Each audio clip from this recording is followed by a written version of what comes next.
Hi friends, I hope you're doing really well. And this video is dedicated to picking up where the last one did on last week when we spoke about emotional eating and why would we do that.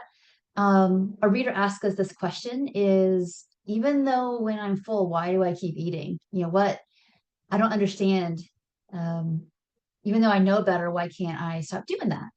And I'm going to actually share with you some information that I have in one of my courses and just read to you from one of the educational handouts I made.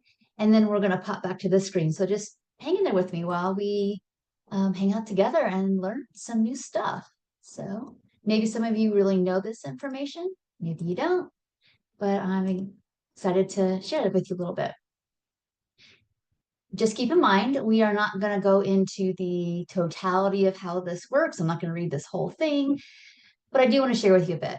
So Dr. Siegel, Dan Siegel, introduced the term window tolerance. And all the window tolerance means is that it's the zone of arousal where we are able to function effectively in our day-to-day life. In that window, we can receive, process, and respond to the demands around us without being overwhelmed. But each of us have a different window of tolerance, and that can be smaller or wider depending on our environment, our experiences of trauma, neglect,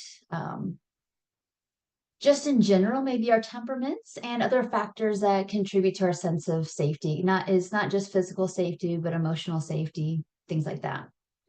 Those of us with a narrower window may feel that our emotions are kind of difficult to manage sometimes, and it's definitely hard to do here and now normative day-to-day life things when our window is so small because we only have so much focus, intentionality, energy to deal with either past or current right now stressors plus day-to-day activities. Okay. And those of us with a wider window may be able to receive a lot more. Doesn't have to be bad stress. It could just be normal stuff like more deadlines or more activities. We can do more and still do the normal day-to-day stuff that we want to. And that can ebb and flow throughout our life. Typically, I find that those of us who had more safe and emotionally connected uh, younger years of life tend to have a bigger window. But what happens during stress is that our nervous system responds in a fight, flight, freeze, or people pleasing kind of way if we don't have enough resources to do it differently. So outside of our window of tolerance, Dr. Siegel says that we have two different states, either hyperarousal, fight or flight, or freeze or please. Hyperarousal, you might recognize as kind of sympathetic, where it's angry, racing thoughts, anxiety, panic, lots of activity feelings in the body, lots of tension in different parts of your body, especially head, face, shoulders, core. When we're in more of a parasympathetic state, you're going to feel more maybe numb, empty, harder to think through things, emptiness, disconnection. And those are some of the precursors to why a person may or may not emotionally eat, especially past fullness.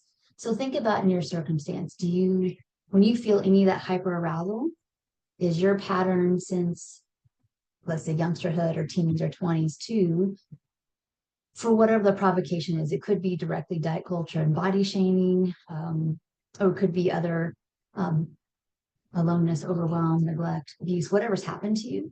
Is when that's happening, that like up and raciness and antsiness in your hands, your face, your core, do you tend to want to eat?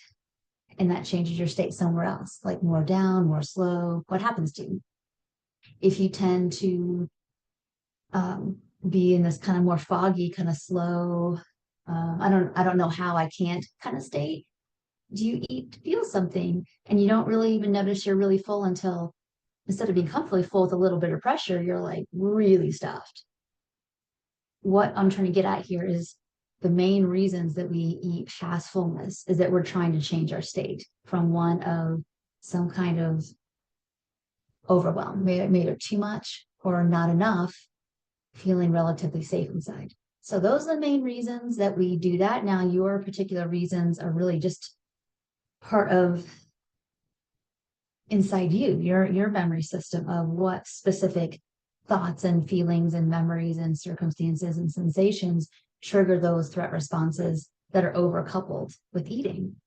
And that's yours to figure out. So I hope that you've taken your notes. You thought about the times in the past where you did eat past fullness.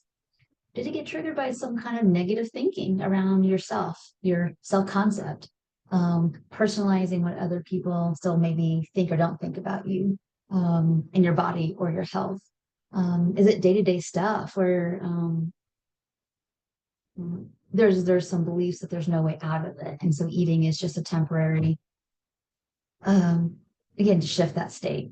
So I hope this helps you very much to make contact with that. In the next video, I am going to give you a few more little maybe odds and ends to help you practice some strategies to feel maybe a little bit more safe in now time inside your body, so that you can create some space to slow down and make a decision. Do I really want to eat past this level of fullness?